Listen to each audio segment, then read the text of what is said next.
Hello friends, welcome back to our channel. In today's video, I'm going to be showing you how to ombre your clay, also called a Skinner blend. It's a lot easier than it looks, so let's get started.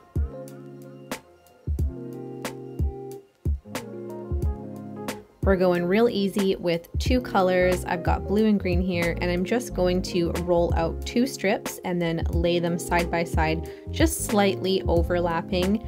And with my acrylic roller, I'm going to go over that a couple of times before I put it through my pasta machine.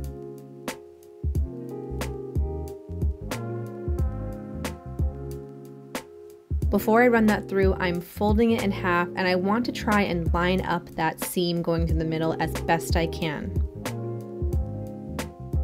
I'm repeating this process, just running it through and then folding it in half, lining up the seam, and you can start to see that color in the center blow out as it diffuses. You'll notice as you do this, your piece will get wider and wider, and I want to make sure that I have a nice long strip of clay to work with so I can get a couple earrings out of this. So what I'm going to do is fold the bottom and the top in on itself, just making sure that I'm not touching that seam. You want to avoid that because you'll just kind of restart the whole process. This just allows you to keep that long length, and you're not going to get a big blocky piece at the end. I'm running that back through, and I'm just going to keep repeating that process until it's ombred to my liking. I want to get rid of any harsh lines between the two colors. I want a nice even gradient.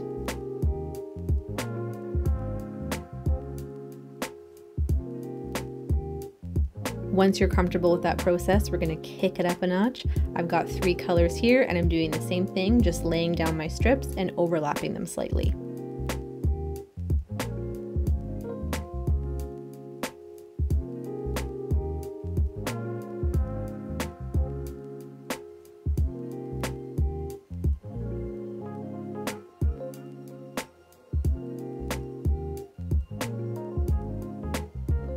You have to be a little more mindful with lining up the seams once you have more than two colors, but really it's just the same, running it through, and then once it starts to get a little too wide, I just fold down the two edges.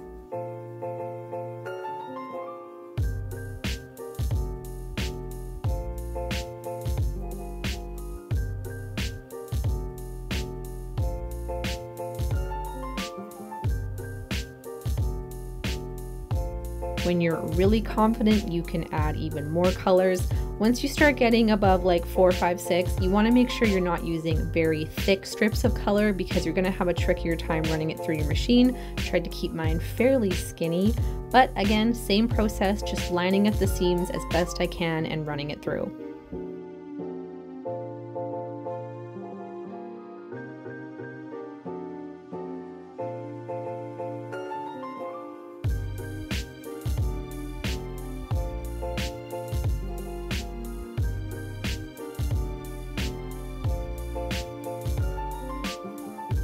So now I'm going to grab my cutters. I've been loving these sunrise ones. I use them a bunch with this technique. I think it looks so pretty.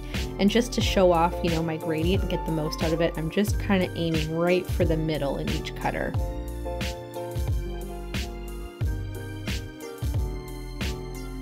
With a piece like this, one cutter obviously isn't going to get the full spectrum of your ombre in there, so these are great if you want to do a longer dangle because you don't have to worry about getting every color in. You're just going from light to dark, and then when you put it together, it's a really beautiful ombre earring.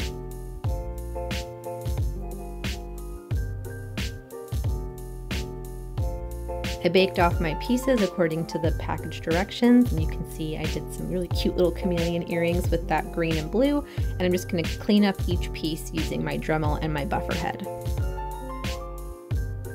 I'm going in with my Dremel again just to add all the holes and prep for hardware.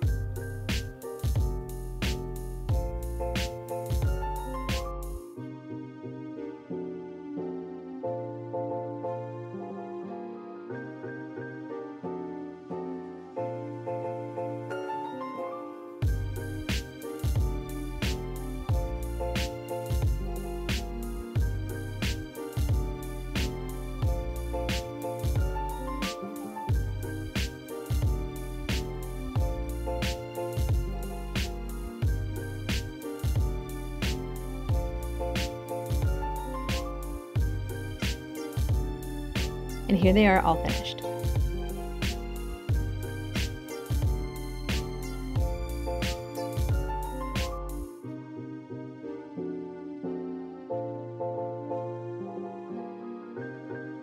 Thank you so much for watching, guys. This is part 1 in our 2-parter ombre series. In the next video, we're going to show you how to make a slab that looks like this. A little bit trickier, but not by much, so keep your eyes peeled for that, and we'll see you in the next one.